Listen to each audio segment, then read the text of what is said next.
Platón. Eutifrón. Introducción. A diferencia del Critón, que está, todo él, dedicado a circunstancias posteriores al juicio, el Eutifrón es ya un diálogo en el que se trata un tema específico, la piedad. Cualesquiera que sean los resultados a que lleve la discusión, no obliga a Sócrates, como en el Critón, a tomar una decisión definitiva para su vida. Aquí nos encontramos lejos de ese dramatismo característico del Critón. Pero, aunque es evidente su semejanza con otros diálogos en cuanto a su estructura, no es posible asemejarlo totalmente con diálogos como los dos Hipias, Cármides, Lisis, etc. Por ejemplo, es necesario tener en cuenta que el Eutifrón toca un punto central de la acusación contra Sócrates, la piedad o impiedad. Por eso, Sócrates puede decir que sí, como discípulo de Eutifrón, aprende bien, podrá hacer frente a la acusación de Meleto. El enmarque de la discusión en un cuadro de circunstancias que afecten al proceso no sería suficiente para considerarlo una pieza apologética escrita en fecha muy próxima a la apología y al Critón. En efecto, el perfecto encuadramiento del Fedón dentro de datos y circunstancias de la muerte de Sócrates no permitiría a nadie deducir la proximidad de este diálogo a los anteriormente citados. El Eutifrón parece estar entre los escritos vinculados al proceso, porque, como hemos dicho, desarrolla un tema que figura en la acusación de Meleto. Sin embargo, la argumentación es la misma que en otros diálogos, sin que el pensamiento personal de Sócrates se manifieste, salvo en una ocasión. La discusión progresa como si se tratara de la belleza, la verdad u otro tema cualquiera. Aparte de tratar de obtener, como en otros diálogos, una definición general, no aparece claramente otra vinculación con el proceso de Sócrates que el hecho de que el tema abordado sea la piedad y el que, precisamente, la acusación presentada contra Sócrates fuera la de impiedad. La intervención de Sócrates en este diálogo en ningún momento supone ni encubierta exculpación ni siquiera una toma de posición capaz de aclarar, con fines apologéticos post eventum, la injusticia de la acusación de Meleto. Parece claro que, tras la apología y el Critón, el Sócrates de los diálogos platónicos empieza a ser un personaje dramático que representa un papel. En la apología y en el Critón, Sócrates vive su papel. El apasionamiento puesto en la discusión es, más bien, escaso y, como se acaba de decir, solo una vez Sócrates muestra su pensamiento, cuando manifiesta su desacuerdo con los mitos que presentan continuas querellas entre los dioses uno. El personaje de Eutifrón está magistralmente perfilado. Se ve obligado en conciencia a acusar a su propio padre, que por negligencia ha dejado morir a un asalariado que, a su vez, había asesinado a uno de los servidores de la casa. La gran extrañeza de Sócrates está en la certeza que Eutifrón muestra de que lo que él hace es un acto piadoso. El mismo Eutifrón no llega a comprender que el resto de los familiares se irriten con él por haber acusado a su padre. Es muy difícil que no se trate de un hecho realmente sucedido. Sin embargo, a pesar de tan extraña conducta, Eutifrón aparece como un hombre corriente sin ningún rasgo de maldad. Su piedad puede llevarle al error y al absurdo, pero no da la impresión de ser un hombre capaz de buscar el mal de otros sin ninguna razón. Violet Reambox, un BAS6B, C. 2. El anacronismo que supone el que en 399 tuviera que juzgar en Atenas delitos cometidos en Naxos, ciudad que, como todos los súbditos de Atenas, quedó libre en 404, autoriza más aún a pensar en que la acusación de Eutifrón contra su padre se produjo realmente. Si se tratara de algo imaginario, no sería necesario citar lugares ni datos precisos. Véase Guthrie, A History of Greek Philosophy, if, Pac. 102. Eutifrón. Eutifrón, Sócrates. Eutifrón. ¿Qué ha sucedido, Sócrates, para que dejes tus conversaciones en el Liceo 1 y emplees tu tiempo aquí, en el pórtico del Rey 2? Pues es seguro que tú no tienes una causa ante el Arconte Rey, como yo la tengo, Sócrates. A esto mío, Eutifrón 3, los atenienses no lo llaman causa, sino acusación criminal 4. ¿Qué dices? Según parece, ¿alguien ha presentado contra ti una acusación criminal? Pues no puedo pensar que la has presentado tú contra otro. Primera un lugar al nordeste de Atenas, ya en las afueras, en el que se hallaban un santuario de Apolo y un gimnasio. Este último era sitio preferido para conversar y frecuentado por sofistas. 2. El pórtico del rey, es decir, el pórtico del Arconte Rey, era el edificio en el que el Arconte Rey ejercía sus funciones. Las competencias de este arconte eran sobre asuntos religiosos y de culto y, en consecuencia, sobre los delitos de sangre. Por esta razón, causas aparentemente diferentes hacen que Sócrates y Eutifrón se encuentren en el mismo lugar. 3. Ateniense del Demo de Prospalta. Platón lo cita también en el Crátilo, 396d, 399e, 428. Era, sin duda, un personaje bien conocido en la ciudad, aunque de escasa relevancia. Está suficientemente caracterizado en el diálogo 4 por medio de la oposición de dos términos griegos específicos del vocabulario procesal, queda marcado el carácter de la acusación. Sop. Ciertamente, no, Eut. Pero sí otro contra ti, Sop. Exactamente, Eut. ¿Quién es ese hombre? Sop. No lo conozco bien yo mismo, Eutifrón, pues parece que es joven y poco conocido. Según creo, se llama Meleto 5 y es del demo de Piteo, por si conoces a un Meleto de Piteo, de pelos largos, poca barba y nariz aguileña. 5 sobre Meleto, véase Apología de Sócrates, nota 3. Eut. No lo conozco, Sócrates. Pero, ¿qué acusación te ha presentado? Sop. ¿Qué acusación? Me parece que de altas aspiraciones. En efecto, no es poca cosa que un joven comprenda un asunto de tanta importancia. Según dice, él sabe de qué modo se corrompe a los jóvenes y quiénes los corrompen. Es probable que sea algún sabio que, habiendo observado mi ignorancia, viene a acusarme ante la ciudad, como ante una madre, de corromper a los de su edad. Me parece que es el único de los políticos que empieza como es debido, pues es sensato preocuparse en primer lugar de que los jóvenes sean lo mejor posible, del mismo modo que el buen agricultor se preocupa, naturalmente en 2A, B, C, D, primer lugar, de las plantas nuevas y, luego, de las otras. Quizá así también Meleto nos elimina primero a nosotros, los que destruimos los brotes de la juventud, según él dice. Después de esto, es evidente que se ocupará de los de mi edad y será el causante de los mayores bienes para la ciudad, según es presumible que suceda, cuando parte de tan buenos principios. Eut. Así lo quisiera yo, Sócrates, pero me da miedo de que suceda lo contrario. Sencillamente, creo que empieza a atacar en su mejor fundamento a la ciudad, al intentar hacerte daño a ti 6. Y dime, ¿qué dice que haces para corromper a los jóvenes? Sop. Cosas absurdas, amigo mío, para oírlas sin más. En efecto, dice que soy hacedor de dioses, y, según él, presentó esta acusación contra mí porque hago nuevos dioses y no creo en los antiguos. Eut.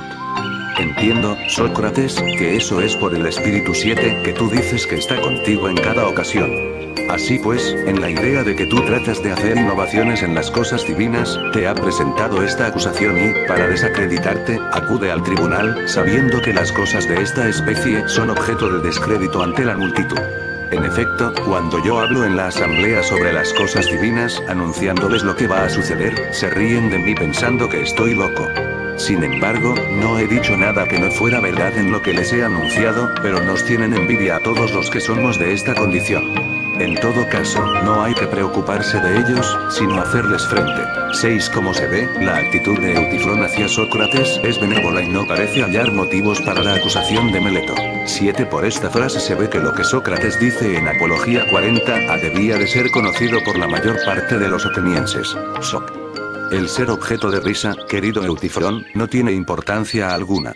Sin duda a los atenienses no les importa mucho, según creo, si creen que alguien es experto en algo, con tal de que no enseñe la sabiduría que posee. Pero si piensan que él trata de hacer también de otros lo que él es, se irritan, sea por envidia, como tú dices, sea por otra causa. Eut. No deseo mucho hacer la prueba de cómo son sus sentimientos respecto a mí acerca de esto. Sot, quizá tú das la impresión de dejarte ver poco y no querer enseñar tu propia sabiduría. En cambio yo temo que, a causa de mi interés por los hombres, dé a los atenienses la impresión de que lo que tengo se lo digo a todos los hombres con profusión, no solo sin remuneración, sino incluso pagando yo si alguien quisiera oírme gustosamente. Sí, ciertamente, según ahora decía, fueran a refine de mí, como tú dices que se ríen de ti, no sería desagradable pasar el tiempo en el tribunal bromeando y riendo. Pero, si lo toman en serio, es incierto ya dónde acabará esto, excepto para vosotros, los adivinos. Eut. Será quizá una cosa sin importancia, Sócrates. Tú defenderás tu juicio según tu idea y creo que yo el mío. Sop. ¿Cuál es tu proceso, Eutifrón? ¿Eres acusado, o acusador? Eut. Acusador. Sop. ¿A quién acusas? Eut. ¿A quién, por acusarle, voy a parecer loco? Sop. ¿Qué, pues? ¿Persigues a un pájaro? Eut. Está muy lejos de volar. Es, precisamente, un hombre muy viejo. Sop. ¿Quién es él? Eut. Mi padre. Soc. Tu padre, amigo. Eut. Ciertamente. 3A, B, C, D, E, 4A, Soc. ¿Cuál es el motivo de tu acusación y por qué el juicio? Eut. Homicidio, Sócrates. Soc. Por Heracles. De seguro que la multitud ignora lo que es realmente obrar bien. En efecto, yo creo que hacer esto no está al alcance de cualquiera, sino del que ya está adelante en la sabiduría. Eut. Ciertamente avanzado, por Zeus, Sócrates. Soc. ¿Es algún miembro de la familia el muerto por tu padre? Es seguro que sí, pues tú no le perseguirías por homicidio a causa de un extraño. Eut. Es ridículo, Sócrates, que pienses que hay alguna diferencia en que sea extraño o sea familiar el muerto, y que, por el contrario, no pienses que es solo necesario tener en cuenta si el que lo mató lo hizo justamente o no. Y si lo ha hecho justamente, dejar el asunto en paz. Pero si no, perseguirlo, aunque el matador viva en el mismo hogar que tú y coma en la misma mesa. En efecto, la impureza es la misma, si, sabiéndolo, vives con él y no te libras de ella tú mismo y lo libras a él acusándole en justicia. En este caso, el muerto era un jornalero mío. Como explotamos una tierra en Naxos, estaba allí a sueldo con nosotros. Habiéndose emborrachado e irritado con uno de nuestros criados, lo degolló. Así pues, mi padre mandó atarlo de pies y manos y echarlo a una fosa, y envió aquí a un hombre para informarse del exégeta 8 sobre qué debía hacer. En este tiempo se despreocupó del hombre atado y se olvidó de él en la idea de que, como homicida, no era cosa importante si moría. Es lo que sucedió. Por el hambre, el frío y las ataduras murió antes de que regresara el enviado al exégeta. A causa de esto, están irritados mi padre y los otros familiares porque yo, por este homicida, acuse a mi padre de homicidio. Sin haberlo él matado, dicen ellos, y si incluso lo hubiera matado, al ser el muerto un homicida, no había necesidad de preocuparse por un hombre así. Pues es impío que un hijo lleve una acción judicial de homicidio contra su padre. Saben mal, Sócrates, cómo es lo divino acerca de lo pío y lo impío. 8 es la primera cita, en textos atenienses, de este colegio formado solo por 2 miembros, de nombramiento vitalicio. Eran los intérpretes del derecho sagrado.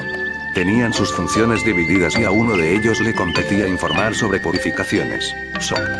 ¿Y tú, Eutifrón, por Zeus, crees tener un conocimiento tan perfecto acerca de cómo son las cosas divinas y los actos píos e impíos, que, habiendo sucedido las cosas según dices, no tienes temor de que, al promoverle un proceso a tu padre, no estés a tu vez haciendo, tú precisamente, un acto impío?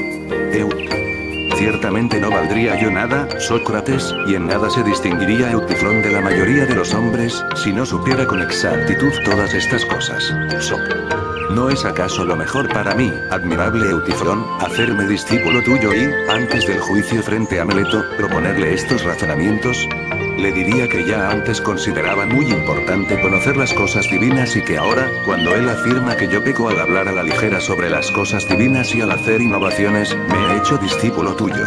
Le diría, si tú, Meleto, estás de acuerdo en que Eutifrón es sabio en estas cosas, considera que yo pienso también rectamente y renuncia a juzgarme. Si no, intenta un proceso contra él, el maestro, antes que contra mí, el discípulo, porque corrompe a los de más edad, a mí y a su padre. A mí por enseñarme, a su padre reprendiéndole e intentando que se le castigue, y si no me hace caso ni me libra del juicio y no presenta acusación contra ti en vez de contra mí, diría yo en el juicio las mismas palabras que le había propuesto a él. B, C, D, E, 5A, B, Eut. Por Zeus, Sócrates, si acaso intentara presentar una acusación contra mí, encontraría yo, según creo, donde está su punto débil y hablaríamos ante el tribunal más sobre él que sobre mí. Soc. Por conocer yo, mi buen amigo, esto que dices, deseo ser discípulo tuyo, sabiendo que ningún otro, ni tampoco este Meleto, fija la atención en ti. En cambio a mí me examina con tanta penetración y facilidad, que ha presentado una acusación de impiedad contra mí. Ahora, por Zeus, dime lo que, hace un momento, asegurabas conocer claramente, ¿qué afirmas tú que es la piedad, respecto al homicidio y a cualquier otro acto? Es que lo pío en sí mismo no es una sola cosa en sí en toda acción, y por su parte lo impío no es todo lo contrario de lo pío, pero igual a sí mismo, y tiene un solo carácter 9 conforme a la impiedad, todo lo que vaya a ser impío. Eut. Sin ninguna duda, Sócrates. Soc. Dime exactamente qué afirmas tú que es lo pío y lo impío. Eut. Pues bien, digo que lo pío es lo que ahora yo hago, acusar al que comete delito y peca, sea por homicidio, sea por robo de templos o por otra cosa de este tipo, aunque se trate precisamente del padre, de la madre o de otro cualquiera, no acusarle es impío. Pues observa, Sócrates, qué gran prueba te voy a decir de que es así la ley. Es lo que ya he dicho también a otros, que sería correcto que sucediera así. No ceder ante el impío, quien quiera que él sea. En efecto, los mismos hombres que creen firmemente que Zeus es el mejor y el más justo de los dioses reconocen que encadenó a su propio padre, y que éste, a su vez, mutiló al suyo por causas semejantes. En cambio, esos mismos se irritan contra mí porque acuso a mi padre, que ha cometido injusticia, y de este modo se contradicen a sí mismos respecto a los dioses y respecto a mí. ¿Acaso no es por esto, Eutifrón, por lo que yo soy acusado? Porque cuando alguien dice estas cosas de los dioses las recibo con indignación 10. A causa de lo cual, según parece, alguno dirá que cometo falta. Ahora, si también estás de acuerdo tú que conoces bien estas cosas, es necesario, según parece, que también nosotros lo aceptemos. En efecto, ¿qué vamos a decir nosotros, los que admitimos que no sabemos nada de estos temas? Pero dime, por el Dios de la amistad, ¿tú de verdad crees que esto ha sucedido así? 9. Traducimos por carácter la palabra griega idea que aparece usada aquí por primera vez con un sentido especializado. En diálogos posteriores insistirá Platón en el uso técnico de este término, recargándolo con una significación filosófica que aún no tiene en este contexto. 10. Esta diferencia de apreciación entre Sócrates y Eutifrón constituye un dato importante acerca del juicio de Sócrates sobre los dioses. Incluso, cosas aún más asombrosas que estas, Sócrates, que la mayoría desconoce. Luego tú crees también que de verdad los dioses tienen guerras unos contra otros y terribles enemistades y luchas y otras muchas cosas de esta clase que narran los poetas, de las que los buenos artistas han llenado los templos y de las que precisamente, en las grandes Panateneas 11, el peplo que se sube a la Acrópolis está lleno de bordados con estas escenas. Debemos decir que esto es verdad, Eutifrón. 11. La fiesta más solemne, en honor de la diosa Atenea, protectora de la ciudad. Se celebraba cada 4 años. El momento central de la procesión era la subida, a la Acrópolis, del peplo bordado desde meses C, D, E, 6A, B, C, antes para la diosa. El peplo de gran tamaño era llevado sobre un carro en forma de barco. No solo eso, Sócrates. Como te acabo de decir, si quieres, yo te puedo exponer detalladamente otras muchas cosas sobre los dioses de las que estoy seguro de que te asombrarás al oírlas. No me asombraría. Pero ya me las expondrás con calma en otra ocasión. Ahora intenta decirme muy claramente lo que te pregunté antes.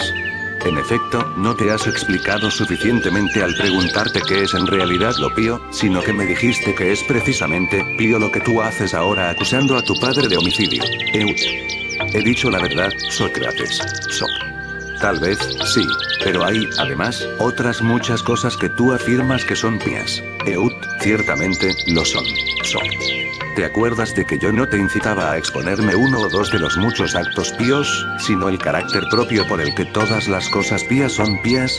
En efecto, tú afirmabas que por un solo carácter, las cosas impías son impías y las cosas pías son pías. ¿No te acuerdas? Sí, Expónme, pues, cuál es realmente ese carácter, a fin de que, dirigiendo la vista a él y sirviéndome de él como medida, pueda yo decir que es pío un acto de esta clase que realices tú otra persona, y si no es de esta clase, diga que no es pío. Pues, si así lo quieres, Sócrates, así voy a decírtelo. Ciertamente, es lo que quiero. Es, ciertamente, pío lo que agrada a los dioses, y lo que no les agrada es impío. Perfectamente, Eutifrón. Ahora has contestado como yo buscaba que contestaras. Si realmente es verdad, no lo sé aún, pero evidentemente tú vas a explicar que es verdad lo que dices. Ciertamente. Examinemos lo que decimos. El acto agradable para los dioses, y el hombre agradable para los dioses, es pío, el acto odioso para los dioses, y el hombre odioso para los dioses, es impío. No son la misma cosa, sino las cosas más opuestas, lo pío y lo impío. ¿No es así? Así, ciertamente. ¿Y nos parece que son palabras acertadas? Así lo creo, Sócrates. Es, en efecto, lo que hemos dicho. ¿no es cierto que también se ha dicho que los dioses forman partidos, disputan unos con otros y tienen entre ellos enemistades? Eut. En efecto, se ha dicho. Sop. ¿Sobre qué asuntos produce enemistad e irritación la disputa? Examinémoslo. ¿Acaso si tú y yo disputamos acerca de cuál de los números es mayor, la discusión sobre esto nos hace a nosotros enemigos y nos irrita uno contra otro, o bien recurriendo al cálculo nos pondríamos rápidamente de acuerdo sobre estos asuntos? Eut. Sin duda, Sop. Y si disputáramos sobre lo mayor y lo menor, recurriríamos a medirlo y, enseguida, abandonaríamos la discusión? Eut. Así es, Sop. Y recurriendo a pesarlo, ¿no decidiríamos sobre lo más pesado y lo más ligero? Eut. ¿Cómo no? Sop. Al disputar sobre qué asunto y al no poder llegar a qué decisión, seríamos nosotros enemigos y nos irritaríamos uno con otro. Quizá no lo ves de momento, pero, al nombrarlo yo, piensa si esos asuntos son lo justo y lo injusto, lo bello y lo feo, lo bueno y lo malo. ¿Acaso no son estos los puntos sobre los que si disputáramos y no D, E, 7A, B, C, D, pudiéramos llegar a una decisión adecuada, nos haríamos enemigos, si llegábamos a ello, tú y yo y todos los demás hombres? Eut. Ciertamente, esta es la disputa, Sócrates, y sobre esos temas, Sop. Y los dioses, Eutifrón, si realmente disputan, ¿no disputarían por estos puntos? Eut. Muy necesariamente, Sop. Luego también los dioses, noble Eutifrón, según tus palabras, unos consideran justas, bellas, feas, buenas o malas a unas cosas y otros consideran a otras. Pues no se formarían partidos entre ellos, si no tuvieran distinta opinión sobre estos temas. No es así. Eut. Tienes razón, Sop. Por tanto, las cosas que cada uno de ellos considera buenas y justas son las que ellos aman, y las que odian, las contrarias. Eut. Ciertamente, Sop. Son las mismas cosas, según dices, las que unos consideran justas y otros, injustas. Al discutir sobre ellas, forman partidos y luchan entre ellos. ¿No es así? Eut. Así es, Sop.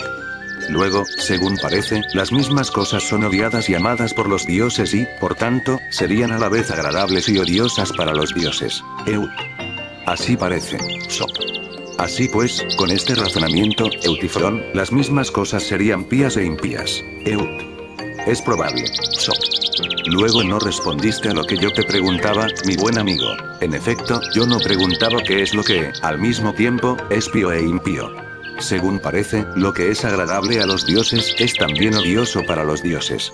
De esta manera, Eutifrón, si llevas a cabo lo que ahora vas a hacer intentando castigar a tu padre, no es nada extraño que hagas algo agradable para Zeus, pero odioso para Crono y Urano, agradable para Hefesto, y odioso para Hera, y si algún otro dios difiere de otro sobre este punto, también este estará en la misma situación. Eut. Creo yo, Sócrates, que sobre este punto ningún dios disiente de otro, diciendo que no debe pagar su culpa el que mata a otro injustamente. Sop. ¿Has oído tú, Eutifrón, a algún hombre discrepar, diciendo que no debe pagar su culpa el que mata injustamente a otro o hace injustamente otra cosa cualquiera? Eut. No cesan de discrepar en este punto, en cualquier parte y ante los tribunales. En efecto, cometen toda clase de injusticias, pero lo hacen y lo dicen todo tratando de evitar el castigo. Sop. Admiten, ciertamente, Eutifrón, que cometen injusticia y, aun admitiéndolo, afirman que ellos no deben ser castigados. Eut. De ningún modo, Sop. Luego no lo hacen y dicen todo. Creo, en efecto, que no llegan a decir ni discuten que, si cometen injusticia, no deben pagar la culpa. En todo caso, creo, niegan que cometen injusticia. Es así. Eut. Dices la verdad, Sop. Luego no discuten sobre si el que comete injusticia debe pagar su culpa, sino sobre quién es el que comete injusticia, qué hace y cuándo. Eut. Es verdad, Sop.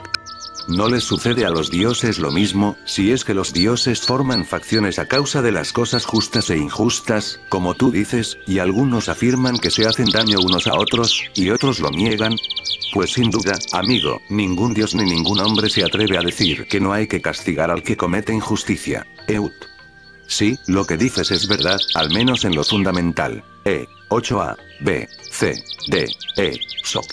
Sino que, creo yo, Eutifrón, discuten cada acto los que lo discuten, sean hombres o dioses, si es que los dioses lo discuten. Discrepando sobre un acto, unos afirman que ha sido realizado con justicia, otros, que injustamente. No es así. Eut. Sin duda. Sok. Tea. Enséñame, Eutifrón, para que me haga más conocedor. ¿Qué señal tienes tú de que todos los dioses consideran que ha muerto injustamente un hombre que, estando asalariado, comete un asesinato y que, atado por el dueño del muerto, a causa de las ataduras muere antes de que el que lo había atado reciba información de los exegetas sobre qué debe hacer con él? ¿Y de que está bien que por tal hombre el hijo lleve a juicio al padre y le acuse de homicidio? Vamos, intenta demostrarme claramente que, sin duda, todos los dioses consideran que esta acción está bien hecha. Si me lo demuestras suficientemente, no cesaré jamás de alabarte por tu sabiduría, Eut. Tal vez no es tarea pequeña, Sócrates. Por lo demás, yo podría demostrártelo muy claramente, Sok. Me doy cuenta de que te parezco más torpe que los jueces. Pues a ellos les probarás, sin duda, que es un acto injusto y que todos los dioses odian esta clase de actos, Eut. Se lo demostraré muy claramente, Sócrates, si me escuchan cuando hable, Sok. Te escucharán, si les parece que hablas bien. Pero, mientras tú hablabas ahora, me ha venido a la mente una idea sobre la que he reflexionado conmigo mismo así. Si Eutifrón me enseñara con la mayor precisión que los dioses en su totalidad consideran que esa muerte es injusta, ¿habría aprendido yo más de Eutifrón que es realmente lo pío y lo impío? En efecto, esta muerte sería, según parece, odiosa para los dioses, pero ha resultado evidente para nosotros que lo pío y lo impío no están delimitados por esto, pues hemos reconocido que lo odioso para los dioses es también agradable a los dioses. Así que por mí, Eutifrón, estás libre de demostrarlo. Aceptemos que todos los dioses consideran este acto injusto y que lo aborrecen, si quieres. Pero con esta rectificación que hacemos en el razonamiento, la de que es impío lo que todos los dioses odian, que lo que a todos los dioses agrada es pío, y que lo que a unos agrada y otros odian no es ninguna de las dos cosas, o ambas a la vez, ¿acaso quieres que establezcamos nosotros ahora esta delimitación sobre lo pío y lo impío? Eut. ¿Qué impedimento hay, Sócrates? Sok. Para mí ninguno, Eutifrón, pero tú examina, por tu parte, si, admitiendo este supuesto, vas a poder enseñarme fácilmente lo que prometiste, Eut. En cuanto a mí, afirmaría que es pío lo que agrada a todos los dioses y que, por el contrario, lo que todos los dioses odian es impío, Sok. ¿No es cierto que debemos examinar, Eutifrón, si, a su vez, esto está bien dicho, o bien debemos dejarlo? De este modo aceptamos, tanto en nosotros como en los otros, el que, si simplemente uno dice que algo es así, admitimos que es así. ¿Acaso debemos examinar qué dice el que así habla? Eut. Debemos examinarlo. Sin embargo, yo creo que lo que hemos dicho ahora está bien, Sok. Pronto, amigo, lo vamos a saber mejor. Reflexiona lo siguiente. ¿Acaso lo pío es querido por los dioses porque es pío, no es pío porque es querido por los dioses? Eut. No sé qué quieres decir, Sócrates. Sok. Voy a intentar decírtelo con más claridad. Decimos que algo es transportado y algo transporta, que algo es conducido y algo conduce, y que algo es visto y algo ve. ¿Te das cuenta de que todas las cosas de esta clase son diferentes una de otra y en qué son diferentes? Eut. Creo que me doy cuenta. 9A, B, C, D, E, 10A, Sok. Lo que es amado no es una cosa, y otra cosa distinta de esta lo que ama. Eut. ¿Cómo no? Sok. Dime. ¿Acaso lo que es transportado es tal porque se lo transporta, o por otra causa? Eut. No, es por esta, Sok. ¿Y lo que es conducido es tal porque se lo conduce y lo que es visto, porque se lo ve? Eut. Ciertamente, Sok. Luego no porque es visto, por eso se lo ve, sino que, al contrario, porque se lo ve, por eso es visto. Tampoco porque es conducido, por eso se lo conduce, sino que porque se lo conduce, por eso es conducido. Ni tampoco porque es transportado, por eso se lo transporta, sino que porque se lo transporta, por eso es transportado. Es evidente, Eutifrón, lo que quiero decir. Quiero decir lo siguiente. Si algo se produce o algo se sufre, no se produce porque es producido, sino que es producido porque se produce, ni tampoco se sufre porque es sufrido, sino que es sufrido porque se sufre. ¿No estás de acuerdo en esto? Eut. Sí lo estoy, Sok. Luego también lo que es amado es algo que se produce, o algo que se sufre por alguien. Eut. Sin duda, Sok. Y también este caso es como los anteriores. No porque algo es amado se lo ama por los que lo aman, sino que es amado porque se lo ama. Eut. Necesariamente. Soc. ¿Qué decimos, pues, sobre lo pío, Eutifrón? ¿No es amado por todos los dioses, según tus palabras? Eut. Sí, Soc. ¿Acaso, porque es pío, o por otra causa? Eut. No, por esta, Soc. Luego porque es pío se lo ama, pero no porque se lo ama es, por eso, pío. Eut. Así parece, Soc. Pero, ¿por qué lo aman los dioses? ¿Es amado y agradable a los dioses? Eut. ¿Cómo no? Soc. Por tanto, lo agradable a los dioses no es lo pío, Eutifrón, ni tampoco lo pío es agradable a los dioses, como tú dices, sino que son cosas diferentes la una de la otra. Eut. ¿Cómo es eso, Sócrates? Soc. Porque hemos acordado que lo pío es amado porque es pío, pero no que es pío porque es amado. ¿No es así? Eut. Sí, Soc. Lo agradable a los dioses, porque es amado por los dioses, por este mismo hecho de ser amado es agradable a los dioses, pero no es amado porque es agradable a los dioses. Eut. Es verdad, Soc. ¿Con qué serían lo mismo, querido Eutifrón, lo agradable a los dioses y lo pío, si lo pío fuera amado por ser pío y lo agradable a los dioses fuera amado por ser agradable a los dioses, pero, si lo agradable a los dioses fuera agradable a los dioses por ser amado por los dioses, también lo pío sería pío por ser amado. Tú ves que la realidad es que están en posición opuesta porque son completamente distintos unos de otros. Lo uno es amado porque se lo ama, a lo otro se lo ama porque es amado.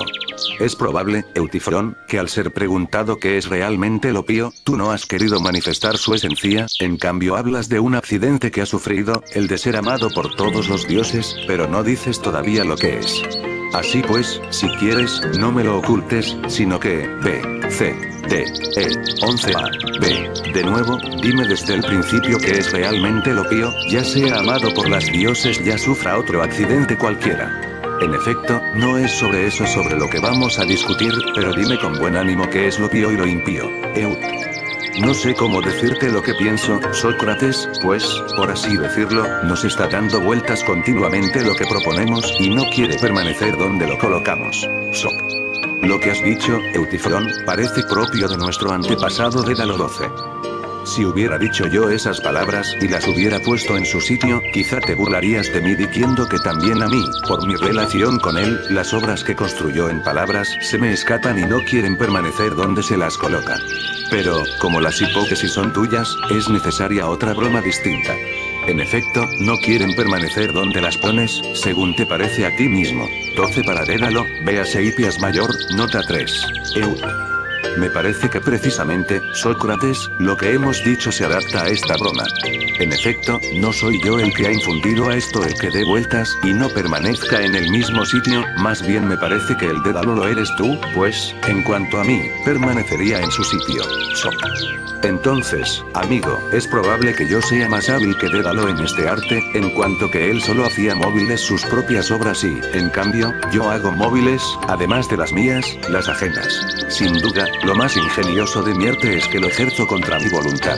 Ciertamente, desearía que las ideas permanecieran y se fijaran de modo inamovible más que poseer, además del arte de Dédalo, los tesoros de Tántalo 13. Pero dejemos esto. Como me parece que tú estás desdeñoso, me voy a esforzar en mostrarte cómo puedes instruirme acerca de lo pío. No te desanimes. Examina si no te parece a ti necesario que lo pío sea justo. 13 Mítico rey de Lidia. Los dioses le concedieron bienes 50, pero al pretender llevar la vida de los dioses fue castigado por Zeus. Eut. Si me lo parece, Soc. ¿Acaso todo lo justo es pío o bien todo lo pío es justo, pero no todo lo justo es pío, sino que una parte de ello es pío y la otra parte no? Eut. No sigo, Sócrates, tus razonamientos. Soc. Sin embargo, eres más joven que yo, con diferencia no menor que con la que eres más sabio 14. Como digo, estás desdeñoso por la riqueza de tu sabiduría. Pero, hombre afortunado, esfuérzate. No es nada difícil de comprender lo que digo. Pues digo lo contrario de lo que dijo el poeta en los versos. De Zeus el que hizo y engendró todo esto no te atreves a hablar. Pues donde está el temor, allí está también el respeto 15. Yo no estoy de acuerdo con el poeta. Te digo en qué. 14 es decir, si ciertamente eres más joven que yo, en cuanto a sabiduría la diferencia a tu favor es aún mayor. Aunque la construcción de la frase no es la misma, la comparación de términos no homogéneos es semejante en Apología 39, b. 15 fragmento de las Ciprias, de Estasino de Chipre. No recojo la lección adoptada por Burnett ni que indisputar, sino la de I.P. hablar, mejor atestiguada en la tradición manuscrita. Sin duda, C. D. E. 12a. B. So. No me parece a mí que donde está el temor, allí está también el respeto. Me parece que muchos que temen las enfermedades, la pobreza y otros muchos males los temen ciertamente, pero que en nada respetan lo que temen. ¿No te lo parece también a ti? Sí, ciertamente. So. En cambio, donde hay respeto, hay también temor. ¿Hay alguien que respete una cosa y que sienta vergüenza ante ella, y que, al mismo tiempo no esté amedrentado y tema una reputación de maldad? La teme ciertamente. So. Luego no es adecuado decir, pues donde está el temor, allí está también el respeto, sino donde está el respeto, allí está también el temor. En efecto, donde está el temor no todo es respeto, pues cubre más campo, creo, el temor que el respeto, porque el respeto es una parte del temor, como el impar es una parte del número, de modo que no donde hay número, hay también impar, sino que donde hay impar, hay también número. ¿Me sigues ahora? Perfectamente. So. Pues algo semejante decía yo antes, al preguntarte si acaso donde está lo justo, está también lo pío. O bien, donde está lo pío, allí también está lo justo, pero donde está lo justo no todo es pío, pues lo pío es una parte de lo justo. ¿Debemos decirlo así, o piensas tú de otro modo?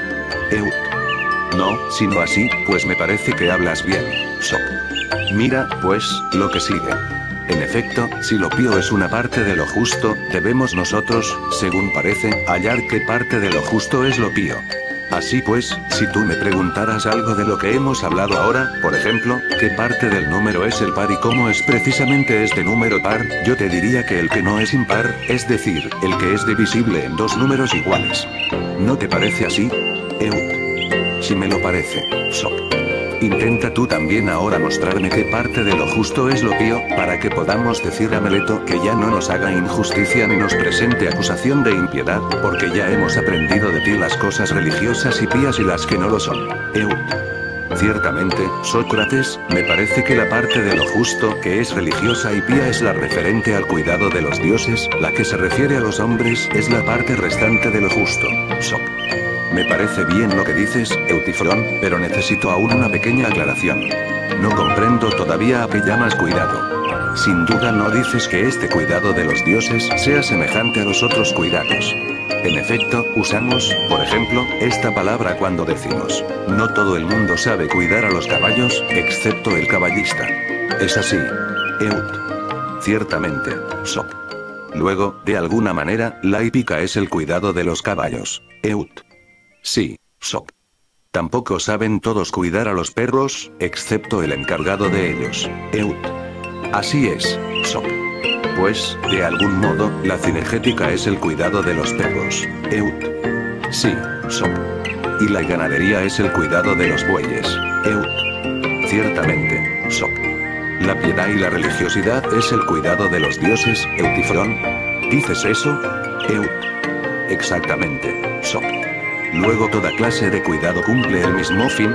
Más o menos, es para bien y utilidad de lo que se cuida, según ves que los C, D, E, 13a, B, caballos cuidados por el arte de la hípica sacan utilidad y mejoran.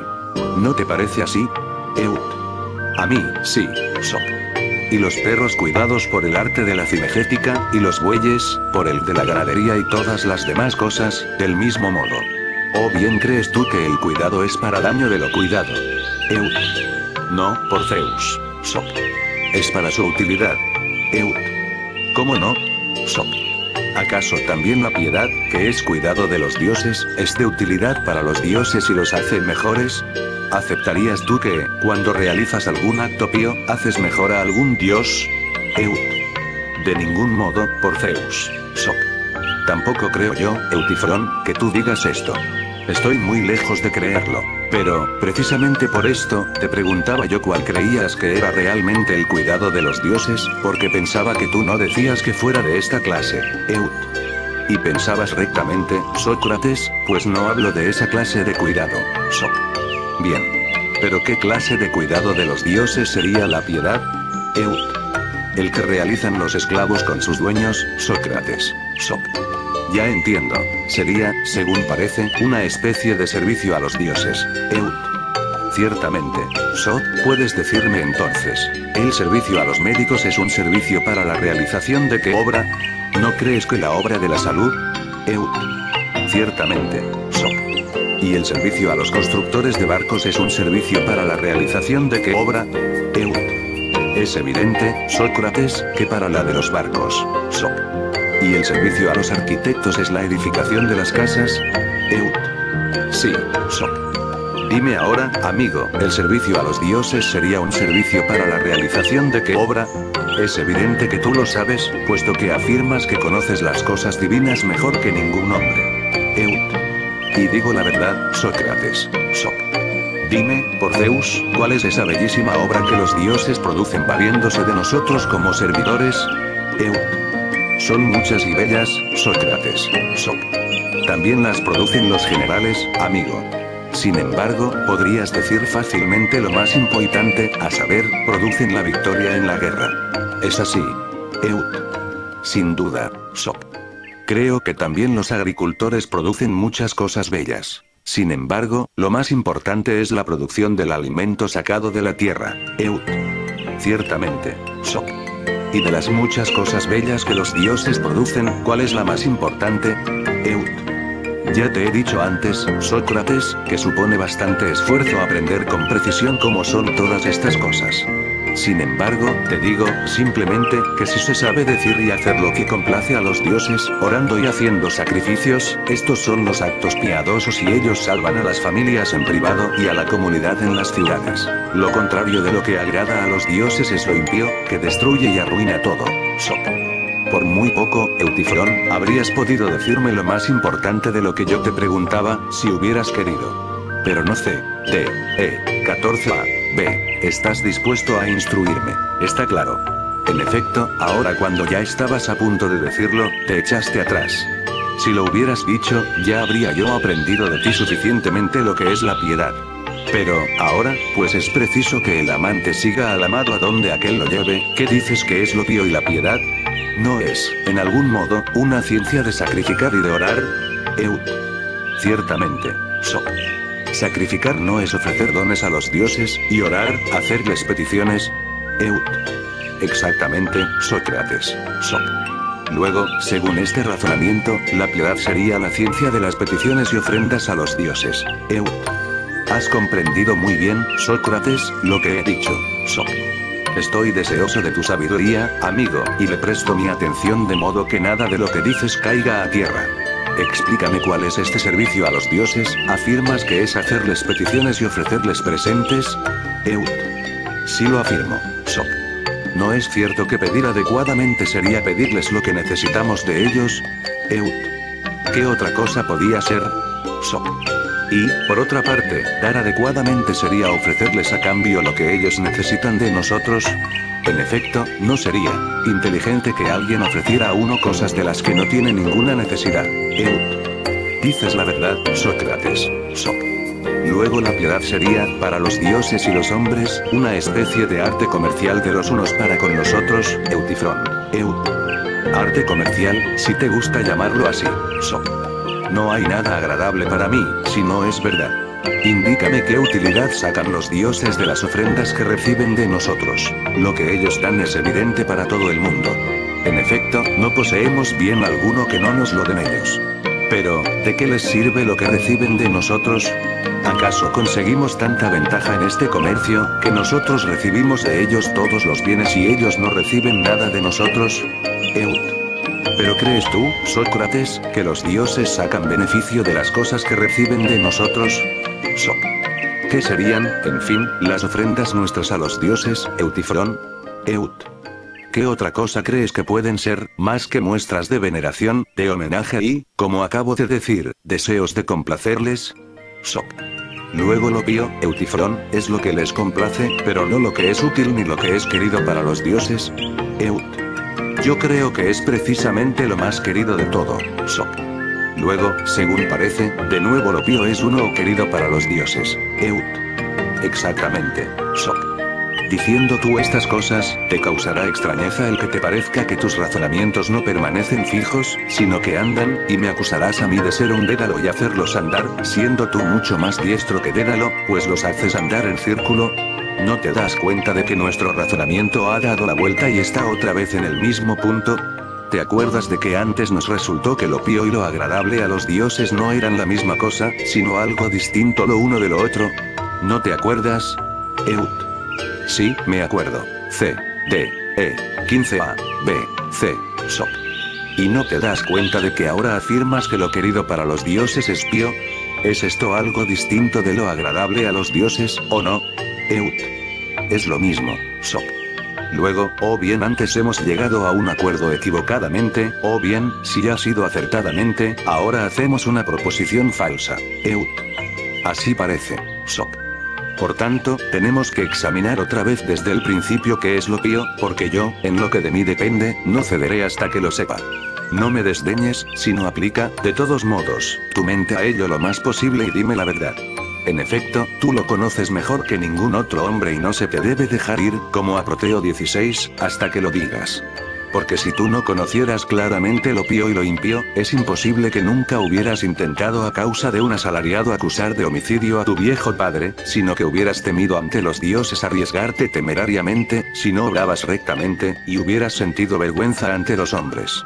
Por ello, sé bien que tú crees saber con precisión lo que es pío y lo que no lo es. Así pues, dímelo, querido Eutifrón, y no me ocultes lo que tú piensas que es. 16 es una divinidad marina, con dones proféticos y con la capacidad de metamorfosearse de modos muy diversos. Véase Odisea IV 351 Six. Eion 541 Euro. En otra ocasión, Sócrates. Ahora tengo prisa y es tiempo de marcharme, Sok. ¿Qué haces, amigo? Te alejas derribándome de la gran esperanza que tenía de que, tras aprender de ti lo que es pío y lo que no lo es, me libraría de la acusación de Meleto demostrándole que, instruido por Eutifrón, era ya experto en las cosas divinas y que ya nunca obraría a la ligera ni haría innovaciones respecto a ellas por ignorancia, y, además, que en adelante llevaría una vida mejor. D. E. 16A.